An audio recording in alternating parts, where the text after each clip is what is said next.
이제 막바지 이제 대단원의 막을 내리게끔 되어져 있는데 우리가 무엇보다도 이렇게 교회 안에 예배가 회복되어지는 이제 그런 은혜를 누려야 되죠. 왜냐하면은 예배가 하나님과의 관계를 대변하는 것인데 먼저 예배가 회복되어질 때 다른 영역들이 이렇게 회복이 되어질 수 있다라는 이제 그런 관점에서 쭉 예배 회복을 살펴보고 있죠.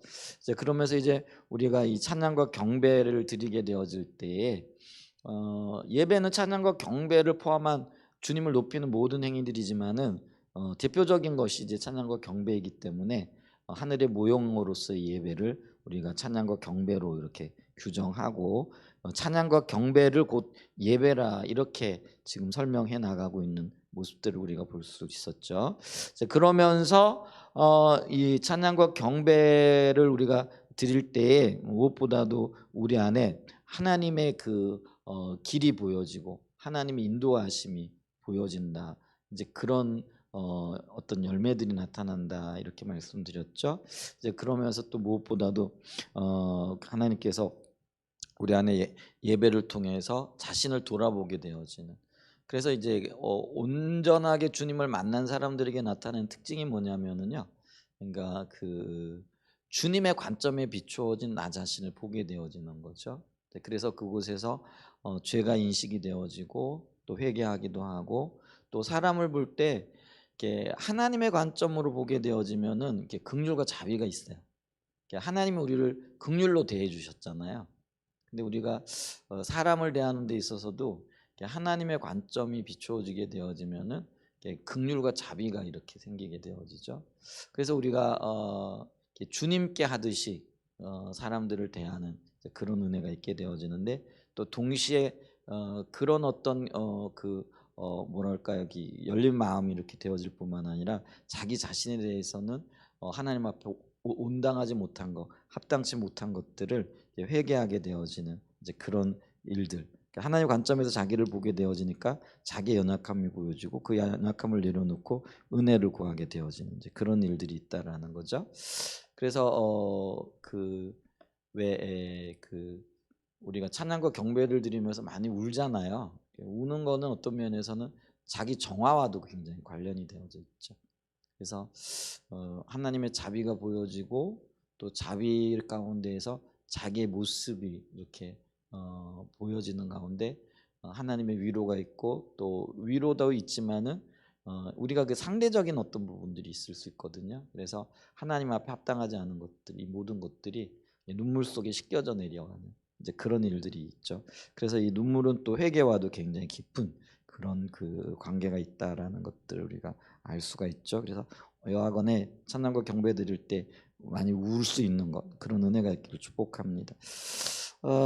그다음에 이제 우리가 또 찬양과 경배할 때 하나님께서 주시는 약속의 말씀들이라든가 찬양과 경배 드릴 때 성경 구절들이 떠오르기도 하고 그렇죠. 그다음에 이 성경 구절들뿐만 아니라 이런 것들을 토대로 주님께서 우리에게 주신 어떤 비전들 이런 것들이 좀 더 선명하게 나타나고 보여지기도 하죠. 비전이라는 거는 주님께서 시작하셔서 주님의 뜻을 우리를 통해서 이루어가는 것. 그러니까 이제 그게 궁극적인 하나님의 비전은 뭐 우리가 회복과 부흥이겠지만은 그런 어떤 면에 있어서 그 우리를 구원하시고 또 구원하신 우리를 다듬어 가시는 성숙과 성장의 길로 이렇게 인도해 가는 것들을 이렇게 보죠.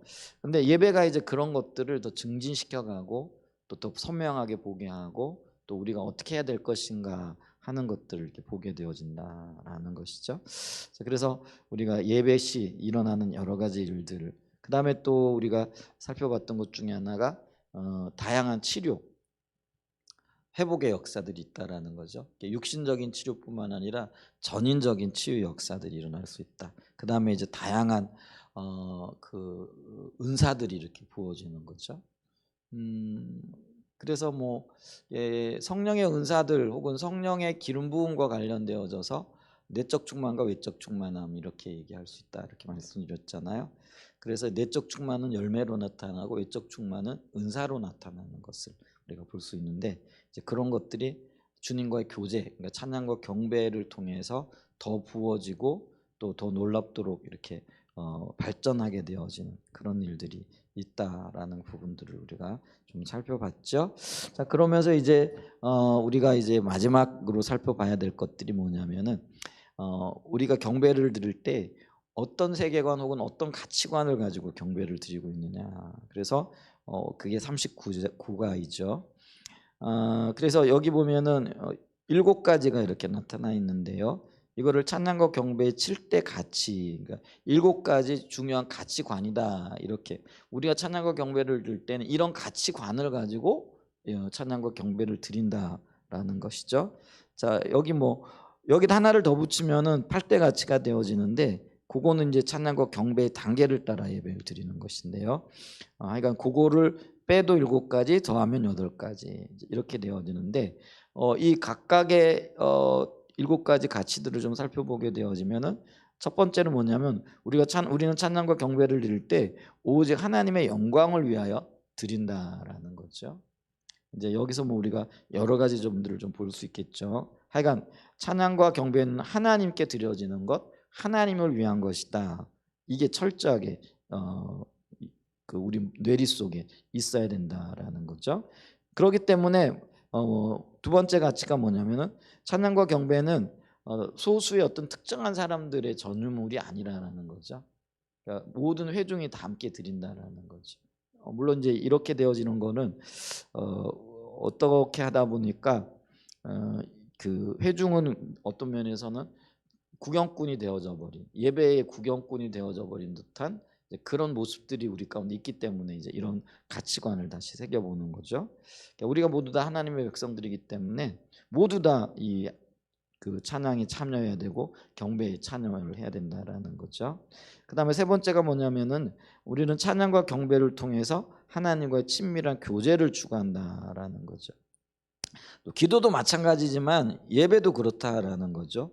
예배가 우리의 목적을 성취하기 위한 수단이 되어져서는 안 된다라는 거죠. 예배 그 자체가 목적이 되어지고 그 목적 가운데 하나님께서 부으시는 우리가 은혜를 우리가 누리고, 또 어떤 때는 베푸시는 하나님의 어떤 상급들, 열매들을 거두게 되어지지만은 이제 그런 것들이 목적이 아니라라는 거죠. 경배 자체가 목적이고 그 경배 자체를 통해서 하나님과의 친밀한 교제를, 하나님도 알기를, 하나님도 사랑하기를 원한다라는 거죠. 네 번째 가치관이 뭐냐면은 우리는 하나님과 사람을 조정하려고 하지 않는다라는 거죠. 이 말이 굉장히 우리 입장에서는 생소하게 들릴지 몰라요. 근데 이거를 좀 자세히 살펴보게 되어지면은요. 예를 들면 찬양과 경배를 통해서 사람들을 감정적으로 이끌려고 하기도 하고, 또 어떤 부분은 강요하기도 하고요. 어떤 부분은 이렇게 분위기를 띄우려고 하는 이제 그런 어떤 시도들이 있기 때문에 이런 주의가 필요하다라는 거죠. 그래서 하나님이나 사람을 조정하려고 하지 않는다라는 거죠. 다섯 번째 가치관이 정직성과 진실성을 중하게 여긴다. 그래서 우리 신앙에 있어서의 정직과 진실, 주님이 우리에게 정직하셨고 진실을 하게 대해 주셨기 때문에 우리도 정직과 진실로 하나님 앞에 나가야 된다. 하나님 앞에서나 사람 앞에서나 그게 필요하다라는 거죠. 여섯 번째 가치관은 우리는 컬처 커런트라고 그러는데, 이게 뭐냐면 현대적 경향이라는 거죠. 현대적 경향이라는 건 뭐냐면은 오늘날 우리가 우리의 문화 속에서 이렇게 발전되어지면서 적용되어지는 것들이 있잖아요. 그럼 예를 들면은 우리 그 100년 전에는 우리가 춤추고 노래할 때 장구치고 북치고 노래했잖아요. 근데 오늘날에는 장구치고 북치고 놀고 노래하고 이러진 않잖아요. 그러면은 오늘날에는 그 주로 찬양하고 할 때는 피아노를 친다든지 신디를 친다든지 아니면 드럼을 친다든지 기타를 친다든지 이렇게 발전해 온 거잖아요. 그러니까 음악이나 어떤 표현 수단들이 100년 전보다는 또 다른 어떤 양식과 형식을 취하고 있다는 거죠.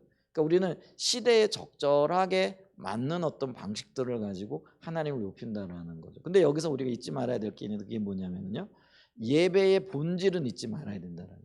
그러니까 예배의 본질을 훼손하지 않으면서 예배를 다양하게 표현해 놓을 수 있는 현대적인 경향들. 그러니까 이게 현대적인 경향이라는 거는 많은 사람들이 그곳에 이제 동의하고 있는 어떤 것들이라는 거죠. 우리가요, 예를 들면 북치고 꽹과리 치고 장구 치는 거 굉장히 좋아하긴 하지만은 그게 오늘날의 일상적이진 않다라는 거죠.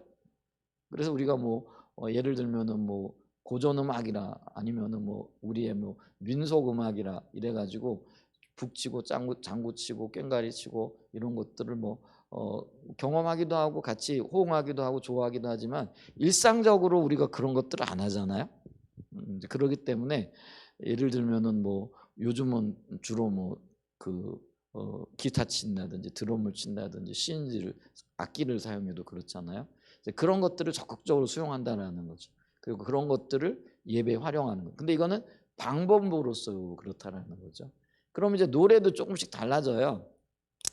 예전에 우리가 그 예를 들면은 복음성가를 이렇게 불러도 어떤 찬양이냐면은 뭐라 그럴까요? 좀 느리고 또 가사가 좀 뭐라 그럴까요? 좀 감동적이라 그럴까요? 뭐 이런 것들을 많이 했죠. 예를 들면 낮엔 해처럼 밤엔 달처럼 그렇게 살 순 없을까 이런 게 있죠. 근데 그런 것들이 한때는 굉장히 유행했던 적이 있어요. 근데 그게 이제 그때 그 당시에는 그런 것들이 굉장히 이렇게 감성적이고 어떤 면에서는 가사나 이런 것들도 많이 근데 요즘은 이제 그런 것들이 나쁘다라는 게 아니라요. 예를 들면 곡의 템포라든가 아니면은 그 곡도 이렇게 예를 들면 그걸 저는 전문적인 용어를 잘 모르겠지만은 왜 목받침 마디 이런 거 있잖아요. 마치 정박으로 시작하는 게 아니라 엇박자로 시작하는 것. 막 이런 식 대부분의 찬양들이 지금 이제 그렇게 현대적 경향으로 흘러가고 있는 거죠. 그러니까 이제 어떻게 보면은 우리 같은 세대들 나이가 좀 있는 분들은 젊은 사람들이 하는 걸 못 따라가요. 여러분 있잖아요. 랩이라는 게 한 40년 전만 해도 그렇게 하면은 그게 뭐 노래라고 생각을 안 했죠. 근데 요즘 아세요? 이 래퍼들, 그러니까 랩을 하는 사람들이 훨씬 더 영향력 있다라는 거 아세요? 예를 들면 우리 그 크리스찬 래퍼 중에도 누가 있죠? 도끼인가?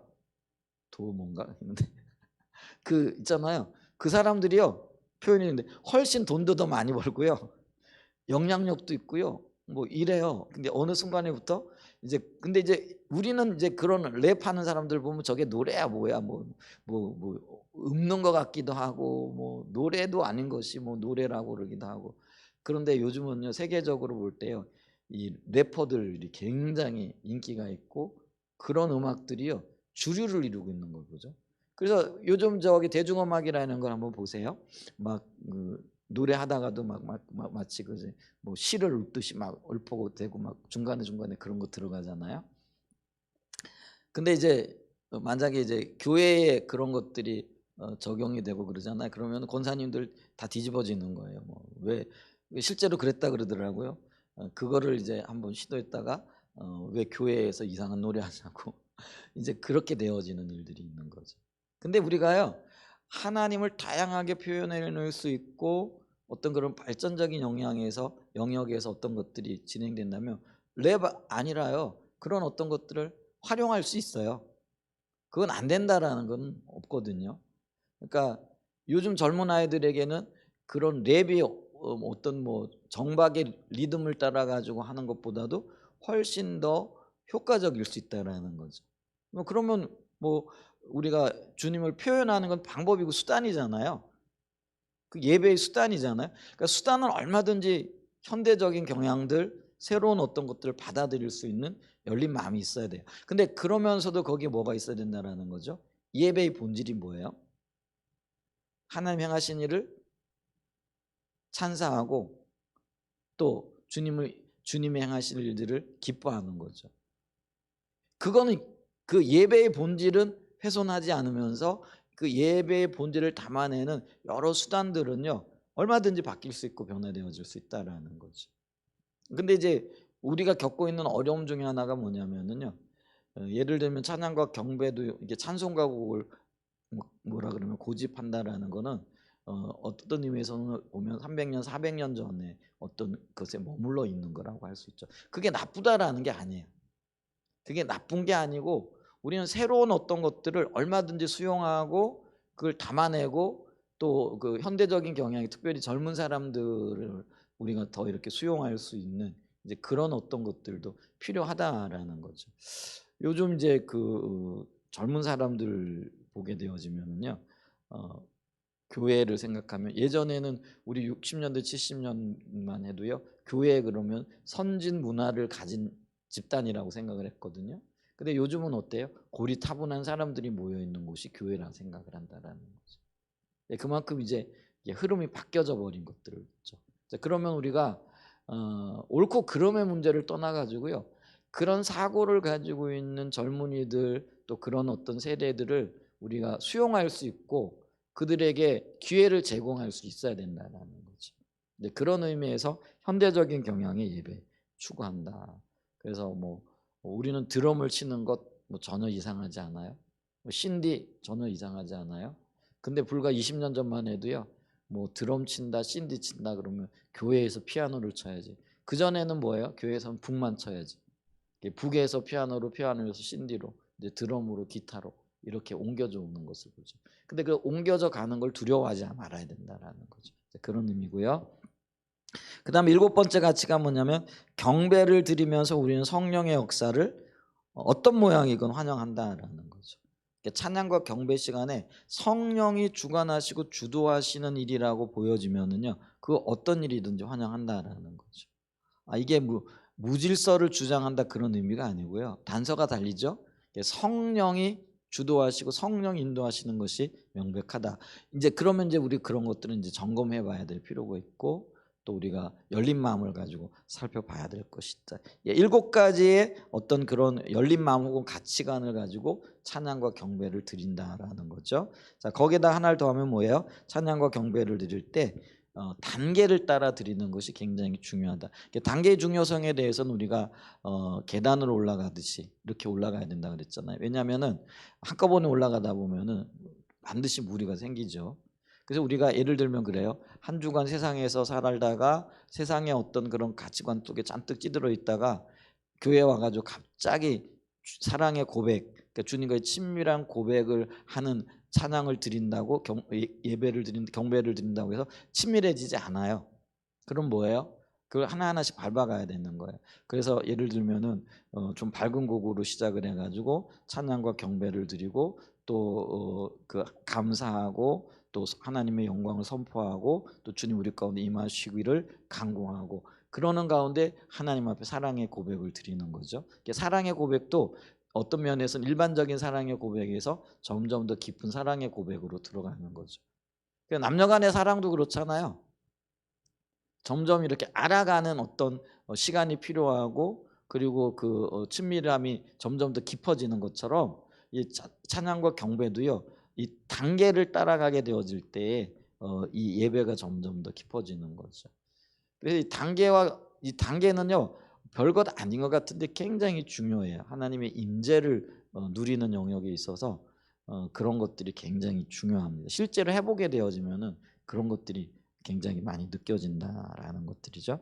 그래서 이게 그것까지 포함을 하게 되어지면은 여기는 이제 그 41과의 찬양과 경배의 단계를 따로 다루고 있기 때문에 이게 7대 가치라 이렇게 얘기를 하는데 그것까지 포함을 하게 되어지면은 8대 가치가 되어진다라는 거죠. 그래서 단계를 상당히 중요하게 하게 됩니다.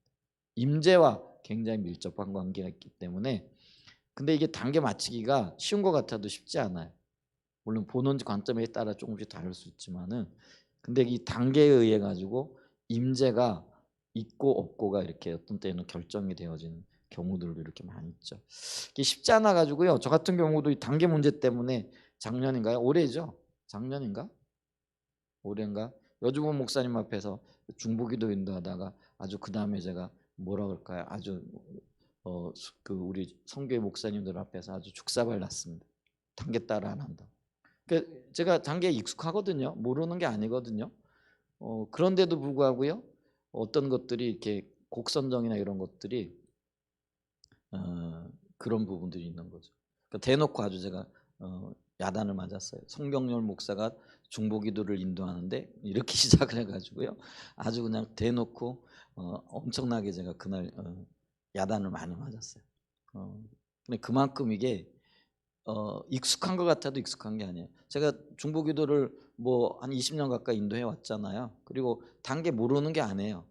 근데 그날의 컨디션에 따라 가지고 뭐 물론 이게 이제 보는 관점도 좀 다를 수도 있는 영역들도 있을 수 있겠지만은요. 이제 그런 어떤 일들이 일어나기도 한다라는 거예요. 그러니까 이거는요. 우리 모두가 조금 더 이렇게 뭐라 그럴까요? 주의를 좀 기울여 보고 또 성령의 인도를 받아야 할 필요가 있다라는 것들이죠. 음. 그렇다고 해 가지고요. 제가 뭐 표현이 근데 야단 맞았다고 해 가지고요. 뭐 조금 뭐 위축이 되긴 하지만은 뭐 별거 없이 그냥 해 나가요. 그다음에 또 어떤 목사님도 또 그러다가 아주 많이 야단을 맞았나 봐요. 그랬더니 중보기도를 인도를 못 하겠다. 야단 맞을까 봐. 이제 그런 이제 트라우마가 생기긴 해요. 이제 그런 일들도 이제 또 있기도 한데요. 하여간 찬양과 경배 단계는요. 굉장히 중요해요.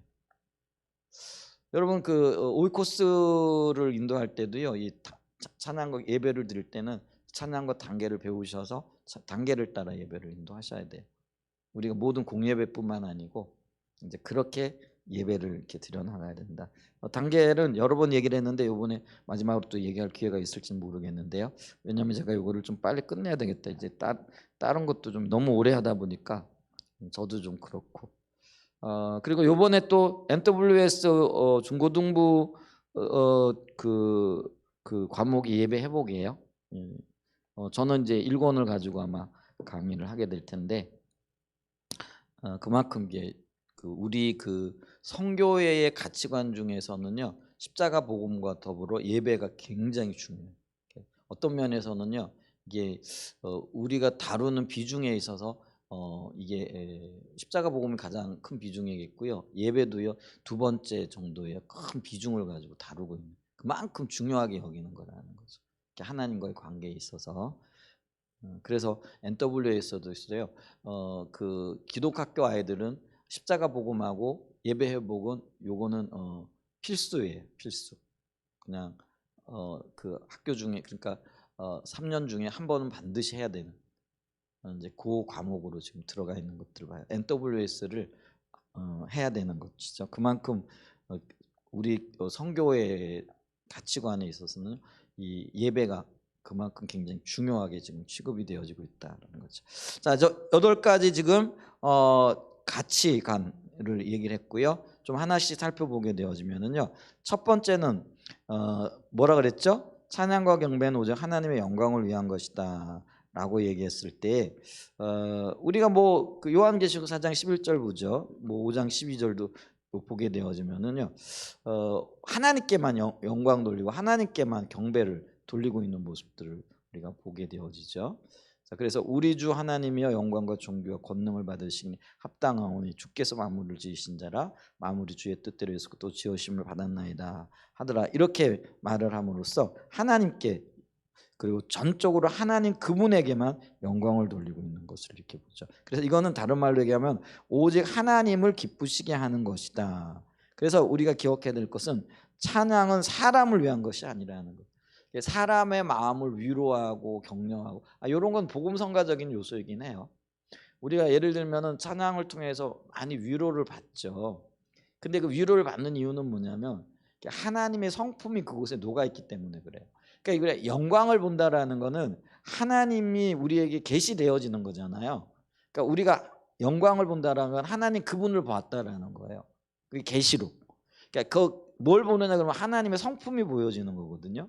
그럼 하나님의 성품을 보게 되어질 때 그 성품이 우리에게 위로가 되어지는 거예요.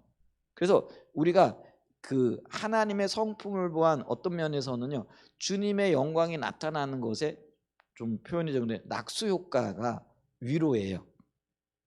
그러니까 이 얘기는 뭐냐면은 찬양과 경배 그 예배를 통하여 하나님 앞에 영광을 돌리는데 그 영광이 나타남으로 우리에게 은혜가 부어지는 거예요. 그걸 우리가 낙수 효과라고 이렇게 보는 거지. 그럼 다른 말로 얘기하면 제 얘기는 그것이 사람을 위한 목적이 아니라는 거예요. 하나님께 목적이 있는데 하나님의 영광이 나타남으로 하나님의 성품을 만나는 그 기쁨과 감격이 우리에게 보여지는 그게 낙수 효과라는 거예요. 낙수 효과가 뭐라는 거 알죠?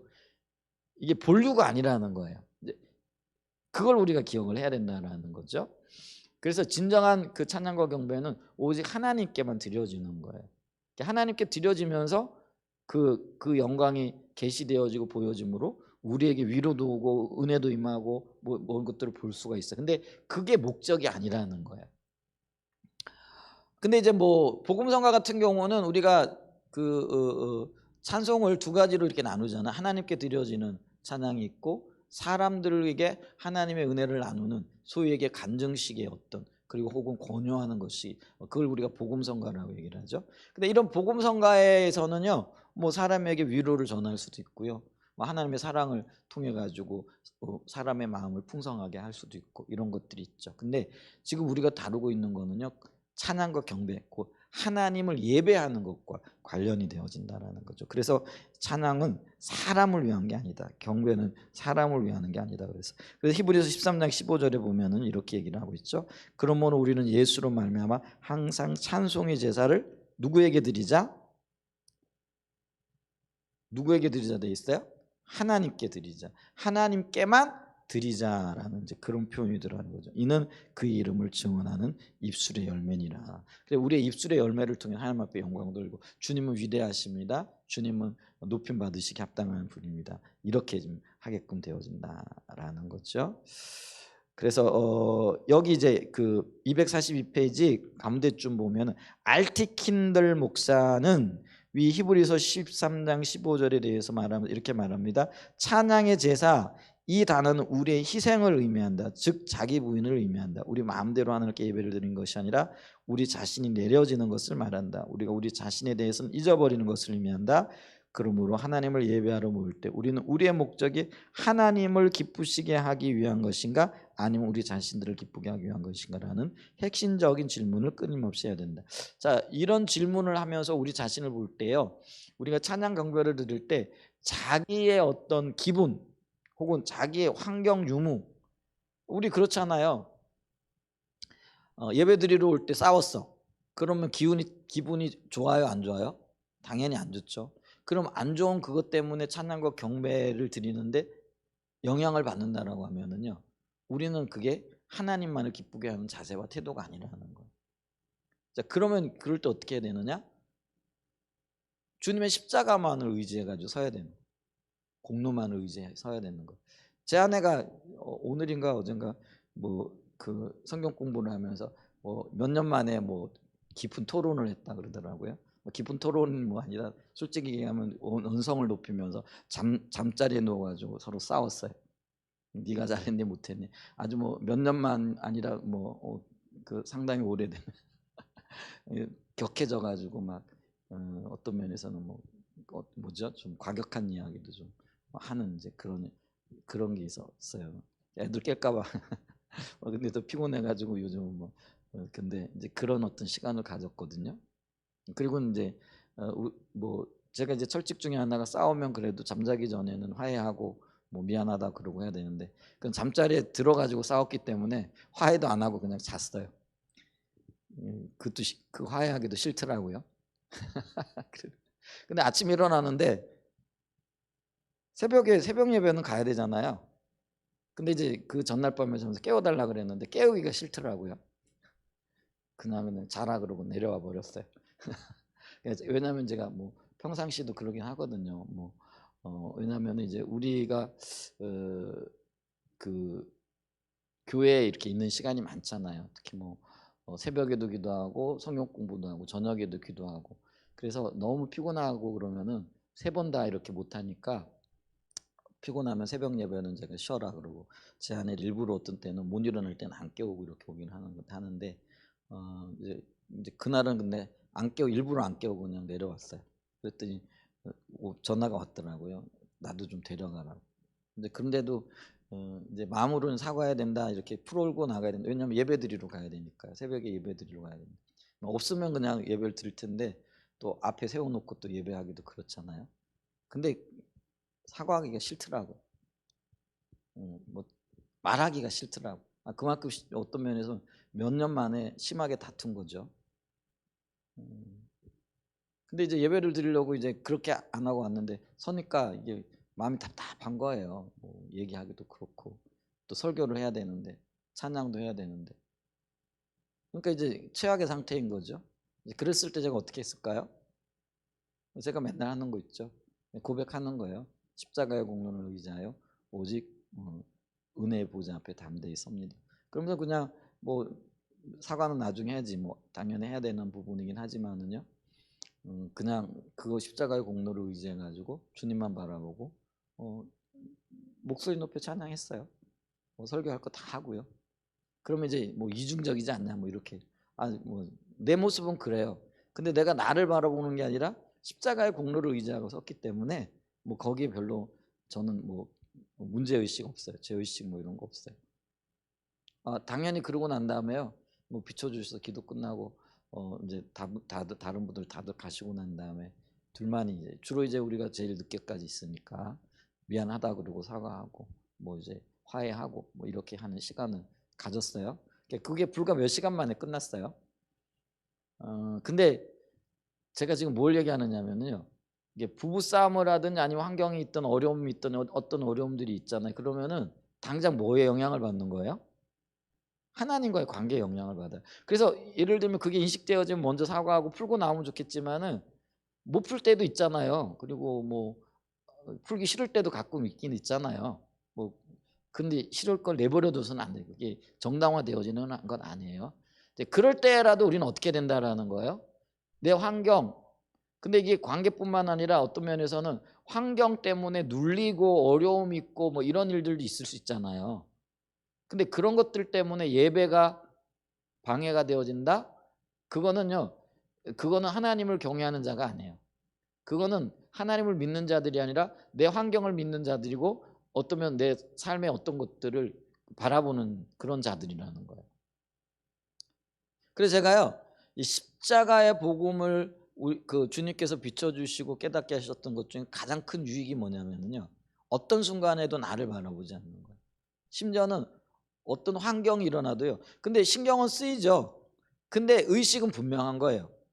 이런 상황에서도 내가 하나님만을 높이고 하나님의 십자가의 공로를 붙잡아야 되는구나. 환경을 붙잡는 게 아니구나. 그리고 사람을 묵상하는 게 아니구나. 혹은 뭐 어떤 것에 초점을 맞추는 게 아니구나. 이거예요. 그걸 배웠어요. 그리고 그게 찬양과 경배가 드려지는 우리의 가장 기본적인 자세가 되어진다는 거죠.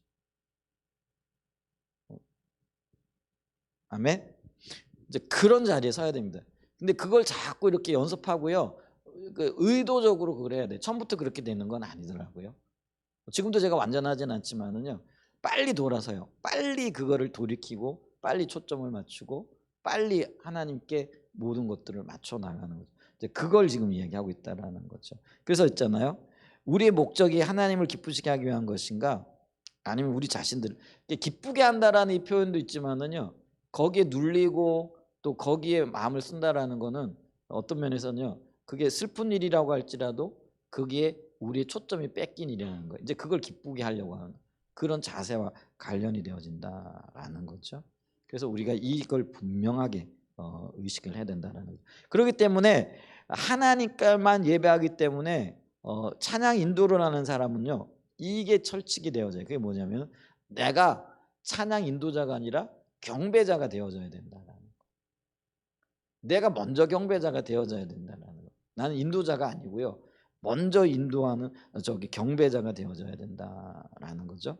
그래서 인도자가 먼저 예배할 때 그 예배하는 것만큼 회중들도요 따라갈 수가 있는 거예요.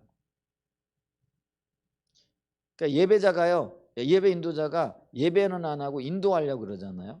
그러면 온전한 예배가 되어질 수 없다라는 것들을 우리가 기억을 해야 된다라는 것이죠. 뭐 여기 아주 재밌는 예를 들잖아요. 그 하늘의 천상의 예배를 얘기하면서 서랍들이 자 지금부터 베드로 사도께서 춤을 추시죠. 자 여기를 주목하십시오. 지금부터 두 파트로나 돌림 노래로 찬양하겠습니다. 이쪽은 베드로 사도께서 인도해 주시고 저쪽은 바울 사도께서 인도해 주세요. 자 우리 크게 박수치며 찬양합시다. 하나 둘 셋. 뭐 예를 든 얘기예요. 여기 이제 인도하는 데 신경을 쓴다는 거예요. 자기는 예배 안 하고 자기는 경배 안 하고 그러지 말아야 된다는 거죠. 그러면서 오늘날 일부 찬양 인도자들은 소위 찬양 사역을 그게 사역이 아니라 예배자가 되어져요. 그들 자신은 하나님을 경배하지 않습니다. 그들은 그저 다른 사람들로 하여금 찬양하도록 인도합니다. 특히 그들은 찬양을 통해 뜨거운 분위기를 조성하고 성도들에게 은혜를 끼치는 데 온갖 관심을 쏟습니다. 근데 절대로 옳지 않다라는 거죠. 그래서 찬양 인도자가 먼저 하나님을 경배하지 않으면 회중들이 경배로 들어갈 수 없습니다. 찬양 인도자가 모든 초점을 사람에게 맞추고 찬양을 사람을 기쁘게 하기 위한 수단으로 삼고 있는데 회중들이 그 찬양을 통해 어떻게 하나님의 영광을 바라보며 그분만을 경배하는 자리로 갈 수가 있겠는가. 그래서 앤디 팍이라고요. 우리 찬양에도 여러 곡들이 있죠. 어떤 게 있을까요? 갑자기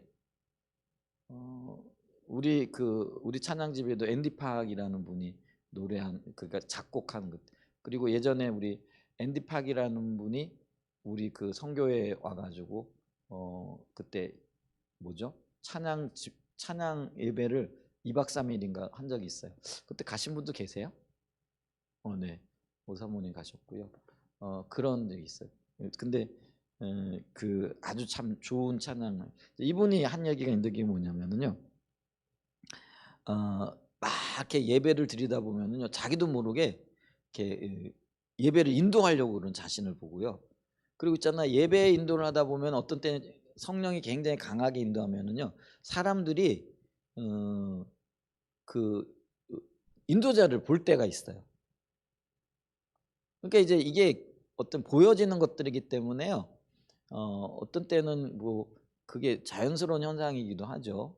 그러니까 인도자를 주목하게 되고 인도자에게 초점이 맞춰지는 경우. 근데 그러면은 그 시선을 느낄 때가 있다는 거죠. 그러면 자기 자신도 모르게 우쭐해지기도 하고요.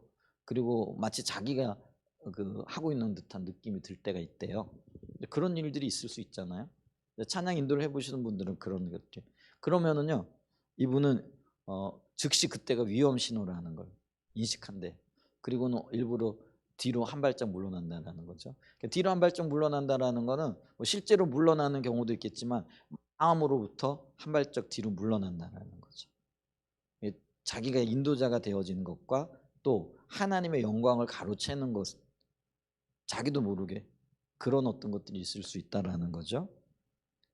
그래서 우리가 기억해야 됩니다. 이 루시퍼가 찬양과 관련되어진 일을 했던 사역자잖아요. 천사잖아요. 그러니까 이 찬양과 관련되어졌다라는 건 주님의 영광을 본다라는 거거든요. 그러니까 그 영광에 취해 가지고요. 마치 하나님께 드려지는 영광이 자기에게 드려지는 영광으로 착각해 가지고요. 자기를 하나님으로 착각하는 거예요. 그래 가지고 하나님보다도 더 높아지려고 하다가 타락하게 되어지는 거잖아요. 근데 찬양 경배 인도자들이요. 이런 위험성이 다른 분들보다 훨씬 커요. 그래서 영적으로 굉장히 민감해야 할 필요가 있다라는 것들을 우리가 기억해야 된다라는 거죠. 그래서 한 발짝 뒤로 물러서는 자세, 주님께 다시 맞추는 이제 그런. 그래서 이 찬양의 초점이 인도자나 아니면 사람에게 맞추어지면 그 찬양은 예배가 아니라 공연이 되어질 수 있다. 여러분 공연 문화가 요즘 굉장히 많이 발달돼 있더라고요. 요즘 그리고 보니까 대중문화도 요즘 굉장히 많이 발달했더라고요. 예를 들면은 우리나라의 그 대중음악을 발전시키고 또 이렇게 지금 많이 이렇게 영향력을 미치고 있는 사람들이 누구냐면은 뭐 옛날 분들 중에 조용필 씨 같은 거. 지금 이제 그분이 공연을 한번 하면은요, 뭐 수만석이 되어지는 그 관객석이 빽빽하게 들어선다면서요? 뭐 누구 공연한다 그러면은 공연이 단 몇 초 만에 이렇게 매진되어진다면서요? 그렇죠. 그게 퍼포먼스고 어떤 면에서는 굉장히 이제 그게요 사람을 즐겁게 하는 요소들이 있고요. 뭐 자기가 좋아하는 가수나 노래들 뭐 따라 부르면서 뭐 그 뭐죠 스트레스도 풀고. 근데 그거는 사람을 위한 거란. 그럼 그거는 공연이지 예배는 아니라는 거죠. 근데 이제 오늘날도 있잖아요. 이 우리나라는 좀 덜할지 몰라도요. 그런 게 있어요. 얼마 전에 소양이라는 가수가 나는 가수다에 나왔죠. 그게 얼마 전도 아니다. 벌써 꽤 오래됐죠. 그죠? 근데 이분이 CCM 가수잖아요, 원래. 제가 포항에 있을 때 그러니까 30대 초반인데 그분이 포항 어디 그 뭐 체육관에 와 가지고 한다고 그래 가지고 무료라 그래 가지고 그때 제가 우리 535도 갔을 것 같은데 갔거든요. 그랬더니 진짜 많은 사람들이 왔더라고요. 그런 걸 보면은요, 이 CCM이라든지 우리 뭐죠, 찬양 가수들도 상당히 파급력이 있나 보더라고요. 그때는 또 믿는 분들도 많았고 벌써 한 30년 가까이 돼가잖아요. 근데 막 진짜요, 뭐 대단하더라고요. 뭐 번쩍번쩍하면서 뭐 공연하고, 물론 이제 뭐 세상 노래는 아니겠지만 그렇다고 이 CCM이 다 하나님을 찬양하는 것, 그런 건 아니에요. 우리가 그런 것들도 좀 구분하고 분별해서 봐야 되는 것들이 이렇게 있을 수 있잖아요. 근데 그분이 한 10년 전에 나는 가수다에 나와가지고 그분이 하여간 뭐 노래는 잘하나 봐요. 노래는 진짜 잘하는 모양이에요.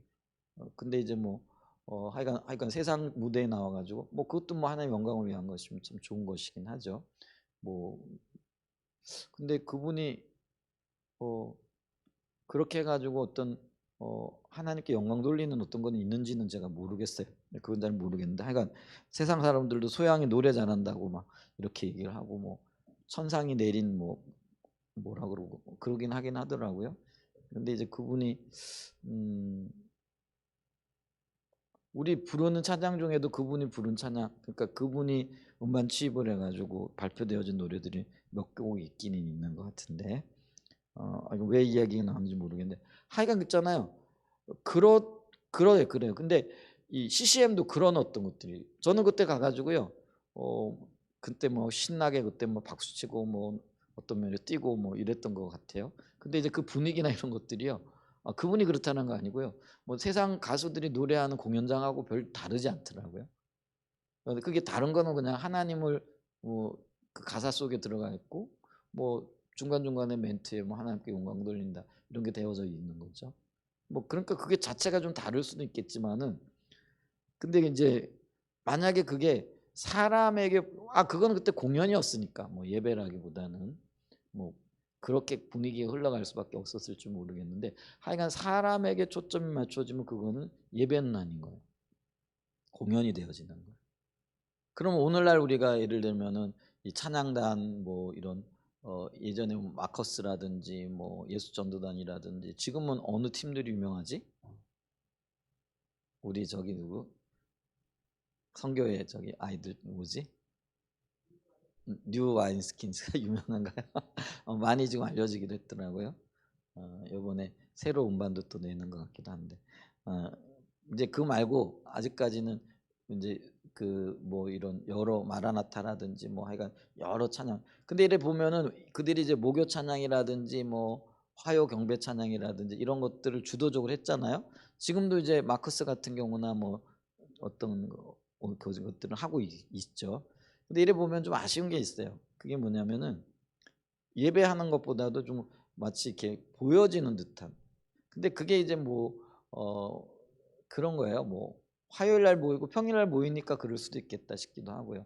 근데 이제 뭐 그들의 입장에는 안 그런지 모르겠지만은 제가 또 잘못 보고 있는지도 모르겠어요. 그것도 인정하지만은 이제 그런 거 초점들이 조금 더 하나님께 초점을 맞춰 예배라는 어떤 그런 타이틀로 드려진다라고 한다면은 이제 그런 것들이 좀 필요하지 않을까 이렇게 싶습니다. 그래서 여기 보면 우리는 우리의 모든 예배에서 쇼맨십의 영을 제거해야 된다. 그래서 예배를 있잖아요. 쇼인가 예배인가 이런 제목의 책도 나와 있죠. 그만큼 이런 것들이 문제가 되어지기 때문에 이렇게 됐다라는 거죠. 자, 하나님을 높인다라고 했을 때 또 한 가지 작은 소 주제는 뭐냐면 마음을 다하여 찬양해야 한다라는 거죠. 이 마음을 다한다라는 건 아까 우리 진실성과 정식성이 포함이 되어진다라는 거죠. 그래서 입으로 고백한 것은 그 마음에서 우러나는 것이 되어질 뿐만 아니라 삶으로 살아내어질 수 있는 것들이 되어져야 된다라는 거죠. 그러면서 몇 번 예를 들었던 예가 여기 있네요. 미국에서 한 목사님이 저녁 늦게 사역을 마치고 피자집에 갔다 합니다. 저녁 식사를 하지 못해서 배가 고팠기 때문입니다. 그 옆에서 한 어린아이를 위한 생일 파티가 열리고 있었습니다. 그 피자집에서 일하는 점원들이 그 아이가 있는 테이블에 빙 둘러서서 생일 축하하는 노래를, 요즘은 우리 이거 없어졌는데 90년대 이런 게 도입이 돼가지고 우리나라 피자집에도 이런 거 있었어요, 그죠? 한동안 이런 것들이 있었죠. 근데 생일 비행들로 축하하는 노래를 부르는데 얼굴에는 미소를 머금고 생일 축하의 노래를 부르지만 그 노래에는 그들의 마음이 전혀 실려 있지 않았습니다. 그날도 그들은 그 노래를 벌써 여러 차례 불렀습니다. 거기다가 그때는 영업시간이 끝날 시간이 거의 다 되었습니다. 그들은 육체적으로 피곤했고 그들의 마음은 벌써 그들의 집에 있는 식구들에게 가 있었습니다. 그런 상태에서 그들은 직업상 얼굴에 의미 없는 미소를 머금고 생일 축하 노래를 부르고 있었습니다. 그것을 보고 있던 그 목사에게 갑자기 성령께서 오늘날 내 백성의 나를 경배함이 이와 같다라고 말씀하셨다. 그런 깨우침이 있었다라는 거죠. 우리의 예배가 그렇다라는 거죠. 자, 새 노래로 찬양하라. 이 새 노래라는 의미는요. 여기 시편 96편 1절에도 보고 또 시편에 보면 이런 표현들이 여러 곳에 나와요. 새 노래로 여호와께 노래하라 온 땅이 여호와께 노래할지어다. 이 새 노래라는 건요. 뭐 말 그대로는요. 새로운 고백의 찬양을 얘기하거든요. 근데 이 새롭게 고백되어진다라는 건 뭐냐면 뭐 새로운 노래가 만들어졌다라는 게 아니라요. 주님과의 관계가 깊어지는 그런 깊어짐의 어떤 사건들, 깊어짐의 표현들이 드려져야 된다라는 그런 의미예요. 그러니까 이게 이제 어떤 의미에서 보면 단순하게 새로운 어떤 노래라는 의미도 있지만은요. 그것보다도 내가 하나님 앞에서 자라나게 되어지면은 보여지는 것들이 달라지죠. 그러니까 같은 노래라도요. 어떤 면에서 영적으로 내가 깨어 있게 되어지고 성장하게 되어지면은요. 같은 노래이지만 그 노래가 표현되어지거나 우리가 주님 앞에 드려질 땐 전혀 다른 노래가 되어질 수도 있거든요. 그런 거를 포함한다라는 거죠. 그래서 여러분 보세요. 내가 어떤 노래를 할 때요. 하나님을 새롭게 경험하고 그 노래를 하게 되면 그 노래의 의미가 전혀 달라지잖아요. 이제 그런 어떤 의미에서의 새 노래도 되어진다라는 거죠. 자, 그래서 이 새 노래로 드린다는 거 마음을 다해서 하나님을 높이고 찬양을 한다라는 거죠. 그래서 이 새 노래를 드리는 이유 중에 하나가 245페이지 맨 마지막 문장에 보면 우리가 새 노래로 하나님을 찬양해야 하는 가장 중요한 한 가지 이유는 우리의 마음을 다해서 찬양을 드리기 위해. 왜냐하면 암만 해도 익숙한 것들이나 이런 것들은 뭐냐면 매너리즘에 빠지기 쉽잖아요. 이제 그러면서 여기 제 저자의 교회에서 나 주님 나 무엇과도 주님을 바꾸지 이 노래 처음 이렇게 할 때는요 정말 뭐라 그럴까요 이 감격이 있고 그러잖아요. 근데 이거를 수백 번 뭐 이렇게 하다 보니까 어느 순간에 그런 감격도 사라지고 그냥 뭐죠 습관적으로 노래 부르고 있더라 이거죠. 근데 이제 이건 아까도 얘기했지만은 하나님과의 관계가 더 자라나고 있지 않은 거예요. 주님과의 관계가 자라나게 되어지면은요. 이게 새롭게 들려지고 새롭게 감격이 더해지게 되어진다는 거죠. 근데 이제 이런 것들을 조금 더 이렇게 뭘까요? 방지해주고 혹은 어떤 의미에 도와주기 위해서는요. 새로운 경험들이 새로운 가사와 새로운 표현, 새로운 곡들을 통하여 고백이 되어지면은 그게 훨씬 더 효과적이고 훨씬 더 주님께 가까이 나가는 데 도움이 되어진다. 그렇기 때문에 저자는 이제 이런 의미에서 새 노래로 찬양하는 것이 좋다. 이제 이 이야기를 지금 하고 있다라는 거죠.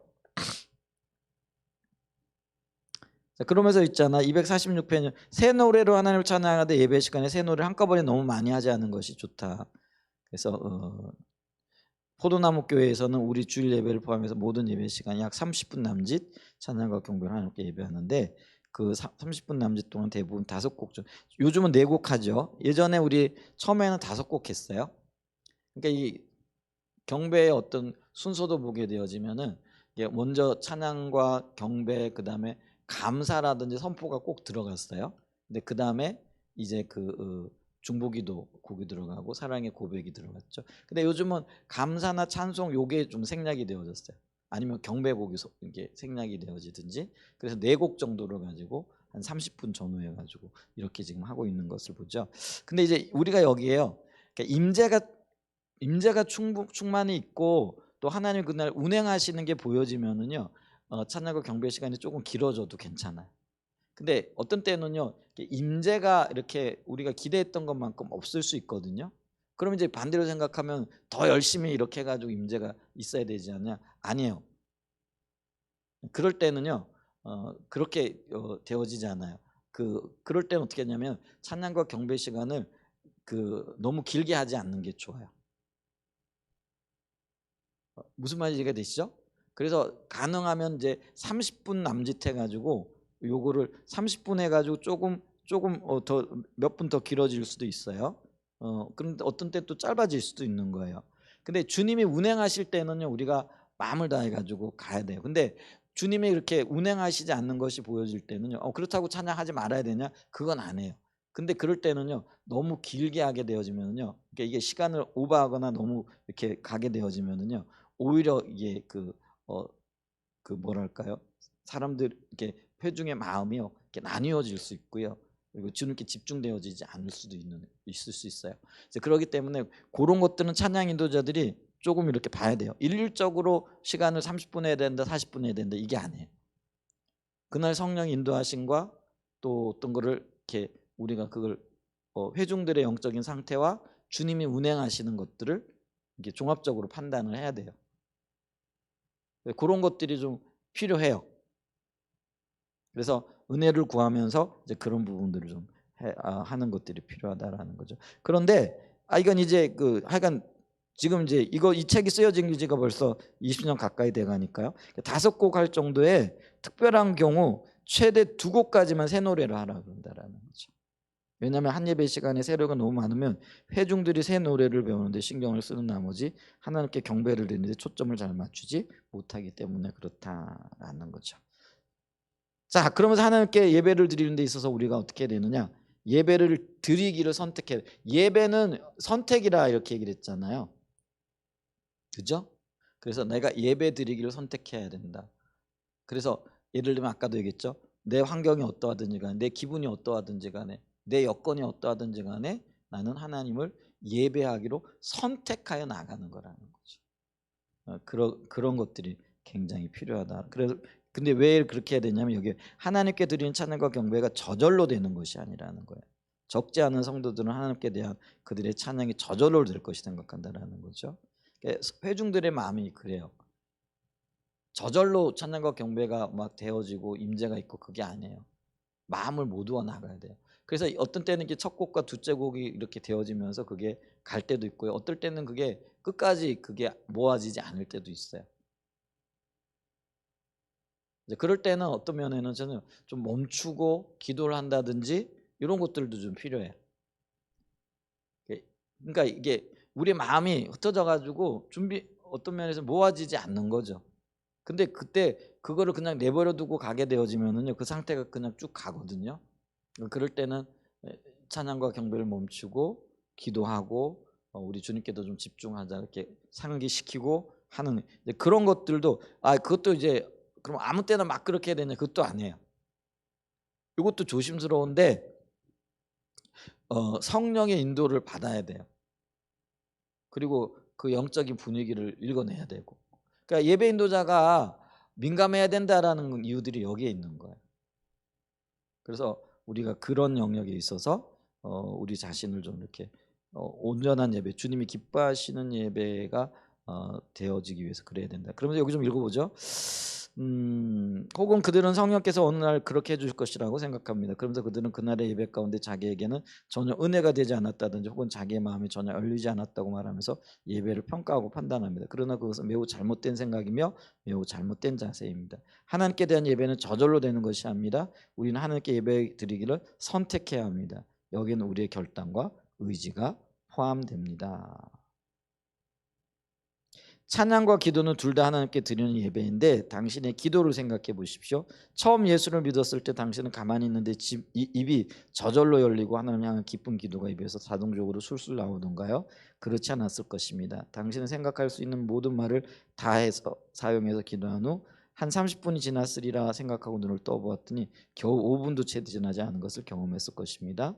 그러나 기도를 통해서 하나님과 교제하는 것이 중요하기 때문에 당신은 의지를 가지고 계속 기도하며 하나님 앞에 나갔을 것입니다. 그리고 그렇게 하나님께 나갈수록 당신의 기도는 더욱 깊어졌을 것입니다. 찬양과 경배도 마찬가지입니다. 하나님은 우리의 찬양과 경배를 받으시기 홀로 합당하신 분이기 때문에 우리는 그분을 찬양하기로 선택해야 합니다. 그래서 선택이 굉장히 중요하다라는 거죠. 그래서 여기 시편 66편 1, 2절에 보면 온 땅이 하나님께 즐거운 소리를 낼지어다 그의 이름을 영광을 찬양하고 여호와롭게 찬송할지어다. 그러면서 우리가 내 영혼아 여호와를 송축할지어다 이런 표현들도 있잖아요. 근데 그게 자기 영혼을 향한 다짐이라는 거죠. 그리고 내가 예배드리기를 선택하여 선다라는 그런 의미도 되어진다라는 거죠. 자, 이것만 마지막으로 좀 읽어보죠. 굉장히 중요한 거니까 248페이지 위에 보면 하나님께 경배 드릴 때 가끔 여러 가지 생각들과 주변 환경들이 제가 하나님께 초점을 맞춰 경배하는 걸 방해하는 경우가 그런 일이 많죠. 대부분이 그런 일들이 있고 그러면 저는 생각이 사방으로 분산되고 초점이 하나님보다 환경에 맞추어져 예배를 잘 드리지 못합니다. 그럴 때마다 저는 자주 하나님께 마땅히 돌아갈 영광이 지금 방해로 인해 그분에게 돌아가지 못하고 있다는 사실을 깨닫습니다. 그는 정신을 그럴 때 정신을 바짝 차리고 모든 방해를 떨쳐냅니다. 그리고 내 의지를 다해 합당한 영광이 그분에게 돌아가도록 하나님 말 경배하고 예배하기 시작합니다. 이게 선택이라는 거예요. 그냥 내버려둬서는 안 되는. 막 여러 가지 생각들이 막 오는데 그냥 내버려두고 그냥 아마 집중이 안 되죠. 그럴 땐 잠깐 멈춰서 가지고요. 이걸 하나님 앞에 올려드려야 돼요. 그리고 내가 십자가의 공로만을 의지하여 섭니다. 선포하셔야 돼요. 그리고 내가 주님을 예배드리고 선택하면 결단합니다 하면서 찬양에 또 가사에 초점을 맞추고 주님 앞에 나가요. 그러면 신기하게도요. 금방 그런 것들이 정리되어져요. 근데 그런 시도를 안 하고 내버려 두면요. 찬양과 예배를 드리는 순간 내내 끌려가게끔 돼 있어요. 그래서 마귀를 대적하라 그러잖아. 그러면 너희를 피하리라. 그게 사단의 방해거든요. 그냥 내버려 두면은요. 더 크게 방해를 해요. 근데 우리가 예수 그리스도의 이름의 권세로 그거를 강하게 막아서야 되죠. 그게 필요합니다. 그래서 찬양과 경배는요. 어떤 면에서는요. 최전선의 영적인 전쟁이 일어나고 있는 곳이기도 해요. 그래서 이 회중들이요. 이게 예를 들면 우리가 한 30-40명 모였다 그러면 다 각각의 생각을 가지고 있잖아요. 근데 예배 인도자는 그 생각들을 한 곳으로 모아 가지고 주님께로 끌어가야 되는 거고요. 이제 그 역할을 해야 되는 거고 또 이 인도자들도요. 함께 하는 회중들도요. 이런 의식이 있어야 돼요. 그러니까 이런 의식이 모두 다 공유되어져야 된다라는 거죠. 찬양 인도자만 알고 있어서도 안 되고요. 그게 모두가 공유되어져야 돼. 그런 인식이 있어야 되는 거죠. 그러니까 찬양과 경배에 대해서 얘기를 하는 안타까운 건 그런데 듣는 분들만 맨날 들어요. 그러니까 우리가 예를 들면은 지금 우리가 성령에 의한 삶을 하는데 성령에 의한 삶을 하면서 찬양과 경배에 대해서 얘기도 할 수 있겠지만은 그거를 얘기할 수는 없잖아요. 동떨어진 얘기기도 어떤 때는 하기도 하지만은 근데 이제 수요 예배나 아니면은 우리가 중보기도 시간에 중보기도는 물론 예배로 나아가지만은 또 기도에도 초점이 맞춰져 있으니까 또 다른 성격이긴 하지만 그래도 하여간 모이고 이러면은 이런 얘기들을 나누고 이런 이야기를 들을 기회가 있는 거잖아요. 그러니까 이게 공유가 되어지는 거예요. 그럼 제가 무슨 말을 하는지 다들 알아듣잖아요. 그죠? 근데 주일날만 오시는 분들은요. 이게 공유가 안 되는 거예요. 그러니까 이게 어떤 면에서 보면은요. 자기 자신도 모르게 예배 방해자가 돼 있는 거예요. 이게 공유가 안 되니까. 어떤 자세와 어떤 태도, 어떤 마음으로 우리가 예배 드릴 때 어떻게 해야 되는 것들이 모르는 거예요. 그러니까 제가 이렇게 목회를 하다 보니까요. 나는 수없이 얘기를 했는데 그래 다 알고 있을 거라고 생각했는데 모르는 분들이 훨씬 더 많더라는 거죠. 아는 분은 알아요. 근데 듣는 분들만 맨날 듣고 있거든요. 여러분들이 이 얘기 지금 수없이 들었잖아요. 그러니까 아는 얘기 또 하잖아요. 근데 어떤 분들은요. 모르는 거예요. 그것도 한두 번 들어가지고 또 다 아는 것도 아니고요. 그래서 어떤 면에서는요. 교회에서는 이런 가치관을 공유하는 것, 같은 방향을 바라보는 분들이 많아진다라는 게 굉장히 큰 복이에요. 그래서 우리가 그걸 수없이 나눠야 되고 그리고 오이 코스에서도요. 이런 것들을 또 나눠야 되고 또 나눠야 되고 그래요. 이게 들은 분들이 나눠야 되고 그리고 기회가 있을 때마다 어떤 이런 가치관들을 나눠야 되고 그 외에 우리 성교회 화요 집회 이렇게 하다 보면 뭐 광고 같은 설교, 설교 같은 광고 이런 얘기를 하잖아요. 근데 그게 광고가 아니고요. 사실은 가치관을 하는 거예요. 왜 그렇게 하느냐면은 그 배경의 이야기를 하면서 이게 좀 지루하긴 하고 어떤 면에 근데 이게 가치관을 나누는 거라는 거죠. 근데 그걸 이해하지 못하면은요 뭐라고 얘기하냐면 "왜 했던 얘기 또 하면서 이렇게 시간을 질질 끄냐."